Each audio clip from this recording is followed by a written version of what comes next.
With a new year comes new resolutions. And this year's resolution isn't a whole hell of a lot different from last year's resolution, but it's just given me another try at getting it right. If you watched that video about my finale in choosing a JOT, Jack of all trades, I alluded to, I believe, the fact that I'm trying to declutter and make life less complicated. I did have to make things more complicated to acquire the knives to do that video, but now the ones that didn't make the cut are in a box, stored safely away, just in case I lose my mind and change my mind and think I really, really want to have the Joker back to play with, or my SE4, any of those. But it didn't stop there. I went down the Sebenza Inkosi rabbit hole, and when one is trying to reduce one's clutter and make life easier and less complicated, and trying to embrace the simplified life, one does not buy 8 Chris Reeve knives, especially when one vowed to carry the Benchmade 940 every day for the next year or so. I'm happy with Chris Reeve knives right now. I think they're still a little overpriced, but it is a good knife. If you want to spend about half the money and have a knife that you're going to be able to carry for the rest of your life and have it function beautifully and know that it is a bank vault, rock solid, bomb-proof lockup, then it's the 940. It does a whole lot of stuff satisfactorily.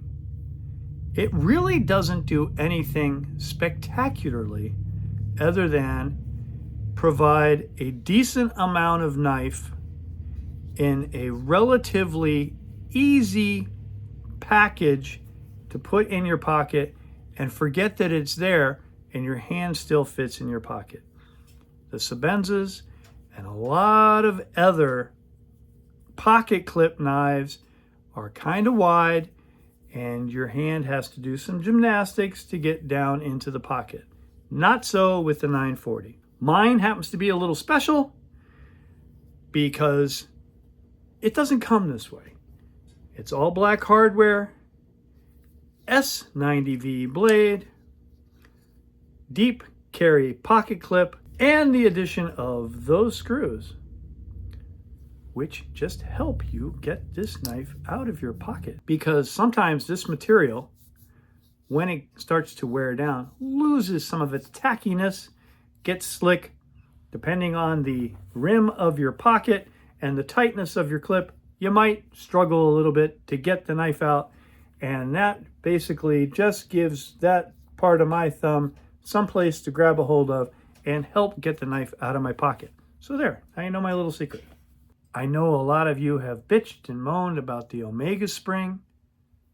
Personally, as big a fidget tool as this is, I have never in any Benchmade broken an Omega spring.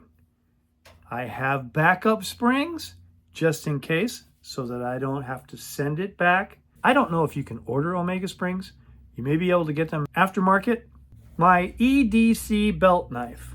That vacillates between 3 different knives. We'll start with the one that I don't happen to be carrying today, and that is my Bark River Ultralite Bushcrafter 3V with green micarta and red liners.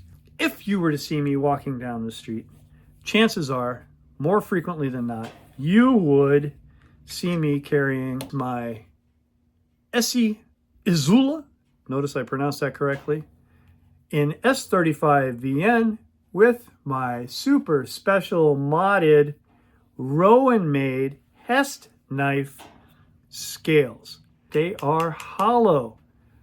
Why is that important? Well, the IZULA is of thick stock, thicker than the SE3.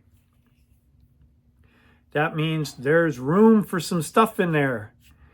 I have a couple of Advil, Tylenol, and money.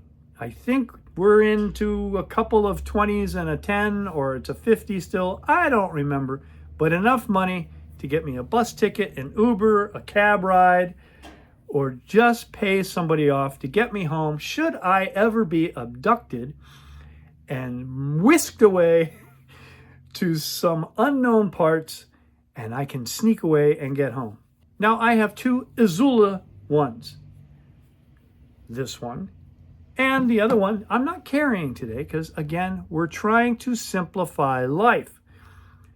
It's the one that I would carry if I know that I'm going to be doing some yard work and that sort of stuff. And it has the extended handles on it. Again, S35VN, but with extended handles, thereby making it an IZULA II stainless that they don't make. So now we have Benchmade 940, IZULA 1 and 2. What's going to go in the left-hand pocket? The same model of Swiss Army knife that's been in that left-hand pocket since 1989. The Victorinox Swiss Army knife climber. This one happens to have the red translucent scales. The first one I lost on a first date with my wife back in 1991. That knife vanished. That first one that I had, I bought at a climbing and outdoor store. I happen to really love that store, and they had the old swivel where all the different Swiss Army knives were in there, and oh man, it's pretty cool. Even the ones with the pouch and a little sharpener that came with it, the steel, little sharpening steel. Wish I had gotten one of those. Never bought one. Didn't have the money to buy it. I used to climb. Believe it or not, I used to climb. And I don't mean with hiking boots, that kind of climbing. Climbing. Special shoes, a harness, belay, all that good stuff. Yeah. Then I fell on my head. No, I'm kidding. I wanted a knife. And they had one called the Climber. I thought, well, that's a no-brainer. So I bought the Climber. Little did I know that what I bought had already been a discontinued version because it didn't have the hook. Now, what do you mean by the hook, Tom? See, I'm also a ventriloquist. The hook. It was a no-hook version. Well, after I lost that knife, I went back to my little favorite climbing store, and they had a new one. And I bought it. And it hurt. I think it was 28 bucks. And I remember thinking, wow, I can't keep doing this. I can't lose this knife. Well, that one had the hook. But I carried that knife for a long time. And then I did something that was necessary at the time, but it wound up destroying that knife. So I needed yet another knife. I thought, the Climber has been so good to me, so I bought this one. I think the translucent scales are kind of fun. I really like it. You can see what's going on in there. They've put Victorinox inside. It's really kind of neat. I like adding my initials to the scales. It might discourage somebody from being stupid and picking this up if they happen to see it on my desk, or if I leave it on a table at a restaurant, who the hell knows. But this is modified for me because I carry this one all the time and not the Cyber tool. This is my backup Cyber tool. I always buy two. Don't just buy one, because if they discontinue it, you're screwed. I happened to buy two Cyber tools because they were running a special and it was rather cheap. The price is back up, and I have two. I'm very lucky. The Cyber tool comes with the rear scale that has the pressurized pen and the toothpick. The Climber doesn't come that way. But since this is the one that I carry around all the time, I thought, why not do a little scale switcheroo and have the pressurized pen and toothpick on my climber. So I did that. I could have also purchased, but they're about 35 bucks, a replacement set of scales that would have come with the extra slot. I don't need to do that. So this climber is in my left pocket. Now, it's the newer version. I'm not sure exactly when Swiss Army Knife started doing this, but they enhanced the bottle opener screwdriver tool with a little nub that you can see that makes it open with more authority. That little nub lines up with a little dent or detent in the spring so that it takes a little bit more effort to close this tool, thereby hopefully eliminating the, you're bearing down on a screw and all of a sudden this thing just closes on itself and maybe your finger. It's not going to cut your finger off, but it hurts. So having that addition is really nice.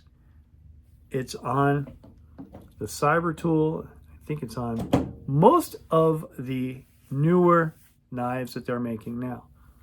The knife that it's not on is the other Swiss Army knife that I carry when I need something even thinner than my climber. And this one is called the Companion. It is my go to church, go to a dinner party pocket knife because it still has the corkscrew, which is more handy than you think. It's not just for opening corks. It does a lot of other stuff. You will find that this is handy. Also holds the small screwdriver. I was at a dinner party for Christmas and the host had a bottle opener, but the battery died. Tom to the rescue. So I could open, whereas other people sitting around could not open. I'm the guy. I got the pocket knife. So I always have that. This one also has the pressurized pen. Should you be at a fancy schmancy restaurant and the waiter forgets to give you a pen to sign your chit, you have a pen. Toothpick, tweezers, don't use a toothpick in the fancy restaurant because, well, that just ain't fancy. Comes with a regular pen blade and scissors so that you can trim nose hairs discreetly. And this little guy. Now, this takes the place of these two blades on the climber. The flat screwdriver with wire stripper and can opener with Phillips head and small screwdriver. How does it do that? Well, still got the can opener thing. It's got a flathead screwdriver. It's got the notch for the wire stripper, but being narrow, you can use this corner for your Phillips head screws. You often ask, hey Tom, why do you have Phillips head screws on this and not flathead or even Torx or something like that? Well, okay. Torx, who's got a Torx bit? Well, you do if you have a Cyber tool because it comes with some Torx bits, but I don't carry this all the time. Flathead screws are generally really flat. I like the fact that there's a little bit of extra meat on these screws. And they stick out, gives a little something for my hand to grab onto, a little extra purchase. That's what they call that, purchase, when you have something that you can grab onto. I like the look of it. I darkened them with heat.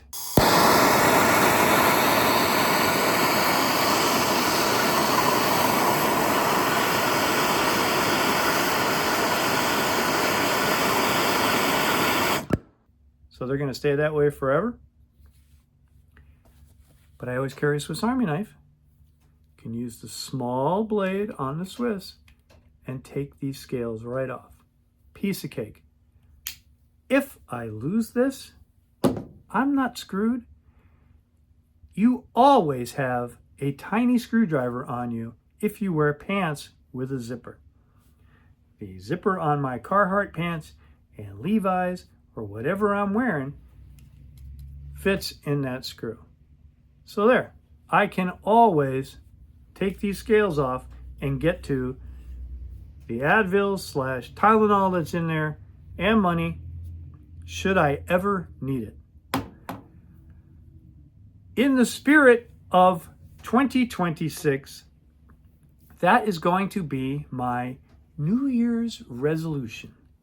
Simplify, simplify, simplify, and maybe together we can stop buying stuff that we really don't need. I don't need any of those Chris Reeve knives. If you want a nitpick, I actually don't need the Benchmade 940. I do need my Swiss Army knife. I really don't need the IZULA, but I like the IZULA. I like carrying a small fixed blade, not for self-defense or anything like that. Sometimes you really do need a fixed blade to do the job. You really never know what life is going to throw at you, so be a little prepared, kind of like the Boy Scouts. But you don't have to have huge stuff on you. The IZULA one, for the love of God, is probably the best freaking thing ESEE has ever made. And, you know, they have never contacted me, never said anything in comments or anything like that on any of my videos. But am I bitter? No. I don't mind it that you guys ask me in the comments, Tom, what knife should I get? And a lot of you, after watching my videos about this knife and hearing some of the things that I say, go and get one. Whether or not you tell them, hey, Tom sent me, I don't know. I've never heard anything from them. And that's fine. I don't do it for that. With everything that you buy, everything that you own, anything new that you introduce into your life, you also introduce the opportunity to complicate your life and to make things more difficult. My goal for 2026, and maybe I can take you on this journey, maybe I can stick to it, is stop acquiring things, thin the herd, enjoy what you have, minimalize, declutter, de-stress, take a deep breath, stop consuming. Of course, I need to eat. Thanks for watching. I'll see you next time.